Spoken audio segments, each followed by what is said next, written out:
ನಮಗೆ ಇನ್ನೂ ಕೂಡ ಕೃಷಿ ಸಚಿವರು ಯಾರು ಅಂತ ಗೊತ್ತಿಲ್ಲ, ಕಂದಾಯ ಸಚಿವರು ಕಾಣ್ತಾ ಇಲ್ಲ, ಇವತ್ತು ತೋಟಗಾರಿಕೆ ಸಚಿವರು ಯಾರು ಅಂತಲೂ ಕೂಡ ಗೊತ್ತಿಲ್ಲ. ಸುಮ್ಮನೆ ನಾಮಕಾವಾಸ್ತೆ ಕಾಟಾಚಾರಕ್ಕೆ ಖಾತೆ ಇಲ್ದಿರ್ತಕ್ಕಂಥ ಖಾತೆ ರಹಿತ ಸಚಿವರುಗಳು ಜಿಲ್ಲೆಗಳಿಗೆ ಹೋಗಿ ಪ್ರವಾಸ ಮಾಡ್ಕೊಂಡು ಬಂದುಬಿಟ್ರೆ ಅದರಿಂದ ಏನೂ ಕೂಡ ಪರಿಹಾರ ಸಿಗೋದಕ್ಕೆ ಸಾಧ್ಯ ಆಗೋಲ್ಲ ರೈತರಿಗೆ. ಈ ಮುಖ್ಯಮಂತ್ರಿಗಳು ಹೋಗಿಲ್ಲ ರಾಹುಲ್ ಗಾಂಧಿ ಮನೆ ಗೇಟ್ ಕಾಯೋ ಬದಲು ಈ ರಾಜ್ಯದ ರಿಯಲ್ ಎಸ್ಟೇಟ್ ಮುಖ್ಯಮಂತ್ರಿಗಳು ಡಿ ಕೆ ಶಿವಕುಮಾರ್ ಅವರು ರಾಹುಲ್ ಗಾಂಧಿ ಮನೆಯ ಗೇಟನ್ನು ಕಾಯೋ ಬದಲು ನೀವು ರಾಜ್ಯದ ಮುಖ್ಯಮಂತ್ರಿಗಳಿದ್ದೀರಿ, ಡೈಲಿಲಿ ಕೂತ್ಕೊಂಡು ಮಾಡೋಂಥದ್ದೇನಿದೆ ಬಂದು ವಾಪಸ್ ಬೆಂಗಳೂರಿಗೆ ಬಂದು ಯಾವ್ಯಾವ ಸಚಿವರಿಗೆ ಯಾವ್ಯಾವ ಖಾತೆ ಕೊಡಬೇಕು ಅದನ್ನು ತಕ್ಷಣ ನೀವು ತೀರ್ಮಾನ ಮಾಡಿ. ಎಲ್ಲದಕ್ಕೂ ಕೂಡ ಹೋಗಿ ಡೆಲ್ಲಿಗೆ ಹೋಗಿ ಕೂತ್ಕೊಂಡ್ರೆ ರಾಜ್ಯಕ್ಕೆ ದ್ರೋಹ ಬಗಿತಾ ಇದ್ದೀರಿ. Thank you. ಈ ನೆಲದ ಕಾನೂನಿನ ಬಗ್ಗೆ ಅವರಿಗೆ ಗೌರವ ಇಲ್ಲದಂತೆ ಕಾಣ್ತಾ ಇದೆ. ಇದೆಲ್ಲಕ್ಕಿಂತ ಮುಖ್ಯವಾಗಿ ಯಾವ ಮಾಜಿ ಸಚಿವನ ವಿರುದ್ಧ ಇಂಥ ಗಂಭೀರವಾಗಿರುವಂತಹ ಭ್ರಷ್ಟಾಚಾರ ಆರೋಪ ಇದ್ದಾಗ ಒಂದಲ್ಲ ಎರಡಲ್ಲ ನೂರಾರು ಕೋಟಿ ರೂಪಾಯಿಗಳನ್ನು ಪರಿಶಿಷ್ಟ ಪಂಗಡದ ಅಭಿವೃದ್ಧಿಗೆ ಆ ಮಕ್ಕಳಿಗೆ ಮೀಸಲಿಟ್ಟಿರ್ತಕ್ಕಂಥ ಹಣವನ್ನು ಲೂಟಿ ಹೊಡೆದಿರ್ತಕ್ಕಂಥ ವ್ಯಕ್ತಿಯನ್ನು ಮತ್ತೆ ಹೊತ್ತು ಕ್ಯಾಬಿನೆಟ್ಗೆ ಹ್ಯಾಕ್ ತೆಗೆದುಕೊಳ್ಳೋದಕ್ಕೆ ಸಾಧ್ಯ? ಮುಖ್ಯಮಂತ್ರಿಗಳಿಗೆ ಏನಂತ ಒತ್ತಡ ಇತ್ತು ಮುಖ್ಯಮಂತ್ರಿಗಳ ಮೇಲೆ ಆಗಲಿ AICC ಮೇಲೆ ಆಗಲಿ ಅಂತ ಏನು ಒತ್ತಡ ಇತ್ತು? ನಮಗೆ ಇರುವಂಥ ಮಾಹಿತಿ ಪ್ರಕಾರ ಅವರು ಏನು ನಾಗೇಂದ್ರ ಅವರು ಕಾಂಗ್ರೆಸ್ ಹೈಕಮಾಂಡನ್ನು ಕೂಡ ಬ್ಲ್ಯಾಕ್ ಮೇಲ್ ಮಾಡಿದ್ದಾರೆ, ಹೆದರಿಸಿದ್ದಾರೆ.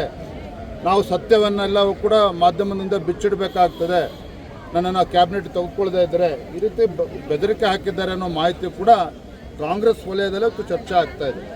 ಹಾಗಾಗಿ ಇದರ ಪರಿಣಾಮನೇ ಇಂಥ ಘೋರ ಅನ್ಯಾಯ ಮಾಡಿರ್ತಕ್ಕಂಥ ಇಂಥ ಮಹಾಭ್ರಷ್ಟಾಚಾರ ಮಾಡಿರುವಂಥ ವ್ಯಕ್ತಿಯ ವಿರುದ್ಧ ಕೋರ್ಟ್ ನ್ಯಾಯಯುತ ಚಾರ್ಜ್ ಶೀಟ್ ಸಲ್ಲಿಸಿದ್ರೂ ಕೂಡ ತನಿಖೆ ಆಗಿ ಅಂಥ ವ್ಯಕ್ತಿನ ಇಷ್ಟು ಆತುರವಾಗಿ ಕ್ಲೀನ್ ಚಿಟ್ ಸಿಗೋಕ್ಕೂ ಮುಂಚೆನೇ ಅವರನ್ನು ಕ್ಯಾಬಿನೆಟ್ ತೆಗೆದುಕೊಂಡಿದ್ದಾರೆ ಅಂತ ಹೇಳಿದ್ರೆ ಇವತ್ತು ಆ ಸಮುದಾಯಕ್ಕೆ ಮಾಡಿರ್ತಕ್ಕಂಥ ಅಪಚಾರ ಕಾಂಗ್ರೆಸ್ ಸರ್ಕಾರದ್ದು. ಕಾಂಗ್ರೆಸ್ ಪಕ್ಷ ಇವತ್ತು ಪರಿಶಿಷ್ಟ ಪಂಗಡದ ಸಮುದಾಯಗಳಿಗೆ ಇವತ್ತು ಅನ್ಯಾಯ ಮಾಡಿದ್ದಾರೆ ನಾಗೇಂದ್ರ ಅವ್ರನ್ನ ಕ್ಯಾಬಿನೆಟ್ಗೆ ತೆಗೆದುಕೊಳ್ಳೋ ಮೂಲಕ. ಹಾಗಾಗಿ ಭಾರತೀಯ ಜನತಾ ಪಾರ್ಟಿ ಸದನದ ಒಳಗಡೆನೂ ಕೂಡ ನಾವು ಹೋರಾಟವನ್ನು ಮಾಡ್ತೇವೆ, ಸದನದ ಹೊರಗಡೆ ರಾಜ್ಯಾದ್ಯಂತ ಇದ್ರ ಬಗ್ಗೆ ಹೋರಾಟವನ್ನು ಮಾಡಬೇಕು ಅಂತ ತೀರ್ಮಾನ ಮಾಡಿದ್ದೇವೆ.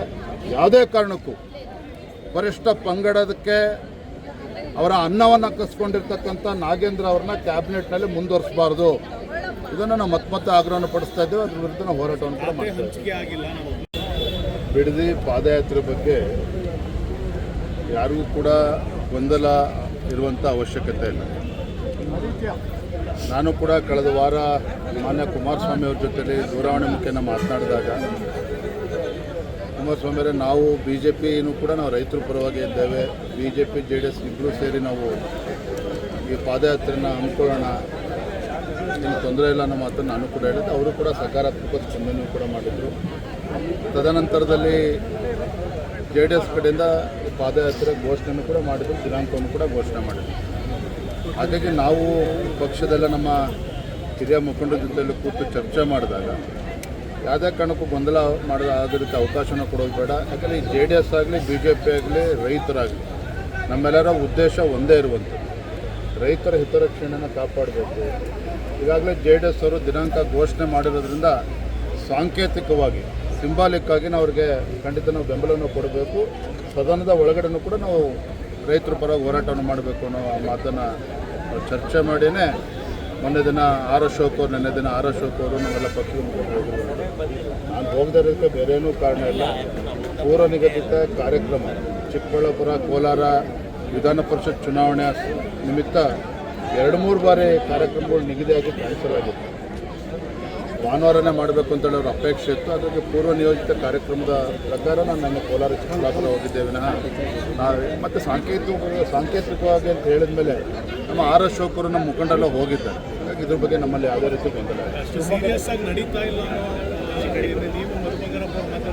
ಇಲ್ಲ ರೀ.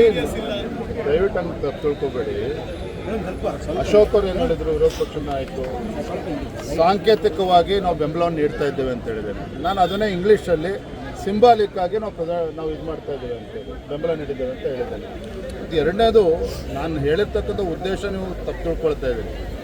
ಯಾವ್ಯಾವ ರೈತರು ಬಿಡದಿನಲ್ಲಿ ಮುಂಚೂಣಿಯಲ್ಲಿ ಬಂದು ಹೋರಾಟವನ್ನು ಮಾಡ್ತಾಯಿದ್ರು, ರಾಜ್ಯ ಸರ್ಕಾರದ ಕಡೆಯಿಂದ ಅವರ ರೈತರ ಮೇಲೆ ಒತ್ತಡವನ್ನು ಹೇರಿ ಅವರಿಗೆ ಪರಿಹಾರವನ್ನು ಕೊಡುವಂಥ ಕೆಲಸ ಮಾಡ್ತಾ ಇದ್ದಾರೆ. ಕೆಲವು ರೈತರು ಅದರಿಂದ ಹಿಂದೆ ಸರ್ಕೊಳ್ತಾ ಇದ್ದಾರೆ. ಇದೇ ವಿಚಾರವನ್ನು ನಾನು ಅವತ್ತು ಮಂತ್ರಿಗಳ ಜೊತೆಲೂ ಕೂಡ ಹೇಳಿರುವಂಥದ್ದು. ಅರ್ಥ ಭಾರತೀಯ ಜನತಾ ಪಾರ್ಟಿಗೆ ಇದರಲ್ಲಿ ಆಸಕ್ತಿ ಇಲ್ಲ ಅಥವಾ JDS ಅಷ್ಟೇ ಮುಂದ್ಬಿಟ್ಬಿಟ್ಟಿದ್ದಾರೆ. ಖಂಡಿತ ಆ ಥರದ್ದೇನೂ ಇಲ್ಲ. ನೀವು ಸದನದಲ್ಲೂ ಕೂಡ ನೋಡ್ತಾರೆ. ಬಿಡದಿ ಬಿಡದಿ ವಿಚಾರ ಇರ್ಬೋದು, ಏರ್ಪೋರ್ಟ್ ವಿಚಾರ ಇರ್ಬೋದು. ಇನ್ನು ನಾನು ಚಿಕ್ಕಬಳ್ಳಾಪುರ ಹೋದಾಗ ಶಿಡ್ಲಘಟ್ಟದಲ್ಲಿ ಅಲ್ಲೂ ಕೂಡ KDB ಭಾಳ ಬಲವಂತವಾಗಿ ಜಮೀನನ್ನು ಒತ್ತುವರಿ ಮಾಡ್ಕೊಳ್ಳೋಕೆ ಹೊರಟಿದ್ದಾರೆ. ಹಾಗೆ ರೈತರ ವಿಚಾರದಲ್ಲಿ ನಾವು ಖಂಡಿತ ನಾವು ಭಾರತೀಯ ಜನತಾ ಪಾರ್ಟಿ ರೈತರ ಪರವಾಗಿರ್ತೇವೆ. ಯಾವುದೇ ಗೊಂದಲಕ್ಕೆ ಅವಕಾಶ ಇಲ್ಲ.